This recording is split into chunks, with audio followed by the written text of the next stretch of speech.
ఇప్పుడైతే పండగలు అయితే వచ్చేస్తా ఉన్నాయి కదండి. అలాంటప్పుడు మనమైతే హడావిడి ఏమీ లేకుండా ప్రసాదంగా అయితే ఈ రెసిపీని అయితే చాలా ఈజీగా సింపుల్గా అయితే ప్రిపేర్ చేయొచ్చండి. ఇందుకోసం నేనైతే బియ్యాన్ని అయితే 1/2 కేజీ వరకు తీసుకున్నాను. అలాగే ఒక కప్పు దాకా అయితే బేలన్ అయితే మంచిగా ఒక 2-3 గంటల సేపు అయితే నానబెట్టుకున్నాను. నీట్గా వాష్ చేసేసి ఇలా నానబెట్టుకున్న బియ్యాన్ని అయితే పక్కన ఉంచుకున్నాను. ఇప్పుడు స్టవ్ ఆన్ చేసి ఒక డేగిసన్ అయితే పెట్టేశానండి. స్టవ్ పైన మామూలుగా 1కి 2 చొప్పున వాటర్ని అయితే తీసుకున్నానండి. ఒక గ్లాస్కి వచ్చేసి 2 గ్లాసులు, అంటే నేను ఇక్కడ 1/2 కేజీ బియ్యాన్ని అయితే తీసుకున్నాను. ఒక కప్పు వరకు అయితే బేలన్ అయితే తీసుకున్నానండి. అందుకు నేను ఇక్కడ 1 లీటర్ పావు దాకా నీళ్ళనైతే వేసుకున్నానండి. ఇలా వేసుకున్న నీళ్లను స్టవ్ పైన పెట్టేసి మంచిగా అయితే మరిగేటట్లయితే మరగనిచ్చాను. మంచిగా మరిగిపోయిన తర్వాత ముందుగా నానబెట్టుకున్న బియ్యాన్ని అయితే కొద్దిగా అయితే బియ్యాన్ని నీళ్ళేమీ లేనట్లుగా అయితే ఈ ఎసట్లో అయితే వేసుకున్నాను. ఇలా వేసుకొని ఒకసారి అంతా కలిసేలాగైతే కలుపుకోవాలి. ఇలా కలుపుకున్న తర్వాత మనకైతే మంచిగా పొంగు అయితే వచ్చేస్తుందండి. ఇలా పొంగు వచ్చినప్పుడు చక్కగా అన్నీ కూడా ఈక్వల్గా ఉడికేటట్లుగా మళ్ళొకసారి చక్కగా అయితే కలిపేసుకోవాలి. చూడండి, నీళ్ళన్నీ మంచిగా అయితే ఎగిరిపోయాయి.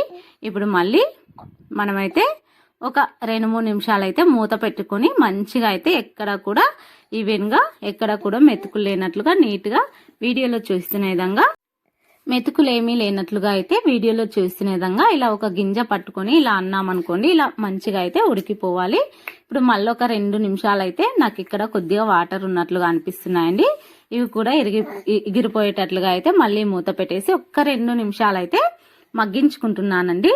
ఇంకా ఇలా మగ్గించుకునేలోగా మనమైతే 1/2 కేజీ బియ్యానికి వచ్చేసి 1/2 కేజీ బెల్లాన్ని అయితే మంచిగా మెత్తగా అయితే దంచి ముందుగానే పెట్టుకోవాలి. ఒకవేళ ఇలాచి వేసుకోవాలనుకుంటే కూడా అన్నీ ముందుగా అయితే ప్రిపేర్ చేసుకొని పెట్టుకోవాలి. చూడండి, ఒక 2 నిమిషాల తర్వాత నాకైతే ఇక్కడ మంచిగా అయితే మగ్గిపోయాయండి అన్నం వచ్చేసి.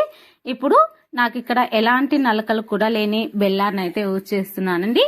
ఒకవేళ మీ దగ్గర ఉన్న బెల్లంలో ఏదైనా డస్ట్ పీచులు అట్లాంటివి ఉన్నట్లయితే పక్కన ఒక బౌల్లో అయితే వేసుకొని బెల్లాన్ని మంట సిమ్లో ఉంచుకొని కొద్దిగా వాటర్ వేసుకొని లిక్విడ్ లాగా అయితే ప్రిపేర్ చేసుకోవాలి.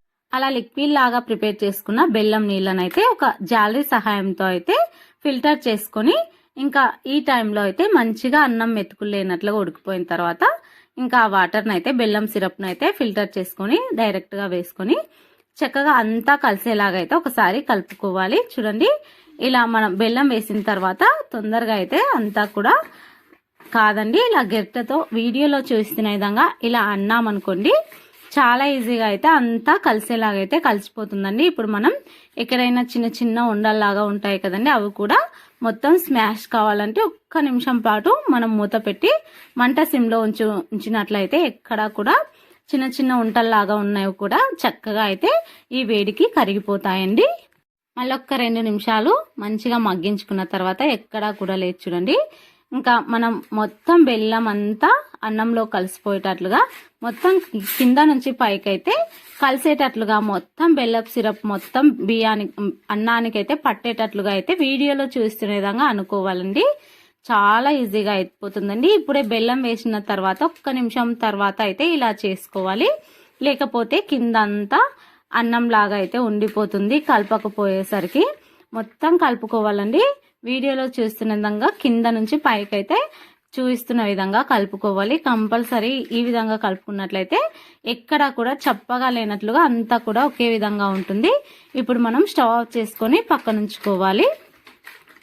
ఇంకొక పక్కన స్టవ్ ఆన్ చేసుకొని ఒక ప్యాన్ అయితే పెట్టుకొని ఒక 4-5 టేబుల్ స్పూన్ల దాకా నెయ్యిని అయితే వేసుకోవాలి.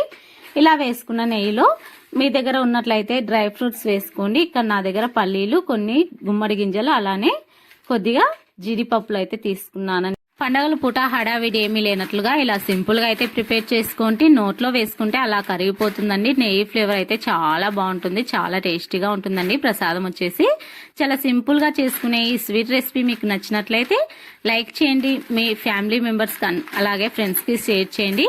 ఇలాంటి కొత్త రెసిపీస్ కోసం ఛానల్ని అయితే సబ్స్క్రైబ్ చేసుకోండి. ఇదేం కొత్త రెసిపీ కాదండి, ఎప్పుడు చేసేదే, చాలా సింపుల్ గా అయితే చూపించానండి ఇంట్లో ఉన్న వాటితో.